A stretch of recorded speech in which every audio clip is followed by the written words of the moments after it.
Hi ಎಲ್ಲರಿಗೂ ನಮಸ್ಕಾರ, welcome back. ಇವತ್ತು ನಾವು ಚೈನಾದಲ್ಲಿ ನಾವಿರೋ ಸಿಟಿಯ ಒಂದು ಸೂಪರ್ ಮಾರ್ಕೆಟ್ಗೆ ಬಂದಿದ್ದೀವಿ.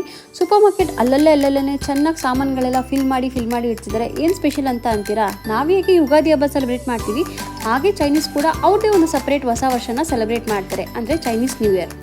ನನಗೆ ಈ ಸೂಪರ್ ಮಾರ್ಕೆಟಲ್ಲಿ ಏನು ಸ್ಪೆಷಲ್ ಅಂತ ಅನ್ನಿಸ್ತು ಅಂದರೆ ಈ ಪಿಂಗಾಣಿ ಪಾತ್ರೆಗಳ ಸೆಟ್ಟು. ಇದರಲ್ಲಿ ಏನು ಸ್ಪೆಷಾಲಿಟಿ ಅಂತ ಅಂತೀರಾ? ನೋಡೋಕೆ ತುಂಬ ಚೆನ್ನಾಗಿದೆ, ಆದರೆ ಇದ್ರ ಬೆಲೆ ಕೇಳಿದ್ರೆ ಅಷ್ಟೇ ಭಯ ಆಗುತ್ತೆ. ಇದಿಷ್ಟು ಏನು ಸೆಟ್ ಇದೆ ಅಲ್ಲ, ಹಳದಿ ಕಲರ್ ಪಿಂಗಾಣಿ ಸೆಟ್ಗೆ 3,20,000 ಆಗುತ್ತೆ ನಮ್ಮ ಇಂಡಿಯನ್ ರುಪೀಸಲ್ಲಿ. ಇಲ್ಲಿ ಏನು ವೈಟ್ ಕಲರ್ ನೋಡ್ತಿದ್ದೀರೋ ಬ್ಲೂ ಡಿಸೈನಲ್ಲಿ, ಈ ಸೆಟ್ಗೆ 53,000 ಆಗುತ್ತೆ. ಇಲ್ಲಿ ಏನು ನೋಡ್ತಿದ್ರು ಈ ಸೆಟ್ಗೆ. ಅದರಿಂದ ಕೆಳಗೆ ಮಿನಿಮಮ್ ನೋಡ್ತೀನಿ ಅಂತಂದರೆ ಇದು ಕೂಡ 15,000 ಆಗುತ್ತೆ. ನನಗಂತೂ ಇದು ತುಂಬ ಎಕ್ಸ್ಪೆನ್ಸಿವ್ ಅಂತ ಅನಿಸ್ತು. ನಿಮ್ಗೇನು ಅನಿಸುತ್ತೆ? ಕಮೆಂಟ್ ಸೆಕ್ಷನಲ್ಲಿ ತಿಳಿಸಿ. ಮತ್ತೆ ನೆಕ್ಸ್ಟ್ ವಿಡಿಯೋದಲ್ಲಿ ಸಿಗ್ತೀನಿ. ಅಲ್ಲಿವರೆಗೂ ಎಲ್ಲರಿಗೂ ಬಾಯ್ ಬಾಯ್.